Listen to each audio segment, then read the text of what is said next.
So, Coach, let's talk about, you're nearing the halfway point. What do you feel like you've learned about your team so far this year? This team has really grown through the season, and I feel that they've learned how to play with the target on their back, which is something they're not used to, given that we are a growing program and learning how to succeed and stay on top of the conference.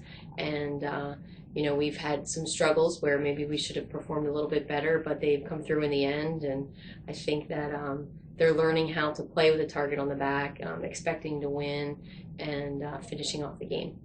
So you're 13-2 so far and 5-1 in conference. Where do you see possible places of improvement? I think we need to have better starts to our games. We let teams hang around at least until the half, and I think as we get into the final stretch of our conference play, which is a tough conference, and I think we need to put teams away a little bit earlier in the game. And I think that's a challenge for us because of the target on our back, and people are bringing every strategy they can in their A game trying to knock us off. So I think just a stronger start and maybe get an earlier lead. You've got significant contributions from two newcomers, and Alicia Lofton and Nina Mazzarelli. Talk a little bit about them. Sure. It's been a nice addition having Nina Mazzarelli and Alicia Lofton join our team. They've brought a little bit of game experience, being that they're sophomores, athleticism, with Alicia Lofton being able to basically play almost every position for us, which has been a huge asset. We kind of fill her in the small forward, at the guard, even a little bit of point guard. So she can really, really help us with her dynamic game and her speed.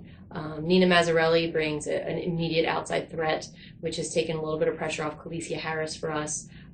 So it's tough to guard both of them, and it's nice to have that outside threat, and hand in hand with Khaleesi Harris. Another tough road game this Saturday against Arcadia. They obviously have some talented players. What kind of a challenge do they present? Arcadia will be a tough one. They have two strong inside players that are their leading scorers. So we have to make sure that Khaleesi Harris stays out of foul trouble and can remain on the floor for the majority of the game. In addition, they have a couple guards that really pressure the ball, and we need to keep our turnovers down and make sure that we are, finding the open person, finding a few mismatches. We might have a couple height advantages in the guard position and take advantage of those weaknesses that they might have. But they Addie Crenny for them is a big rebounder, and she's putting up double doubles every game. So we have to be able to stop her and continue to play our game to get the win.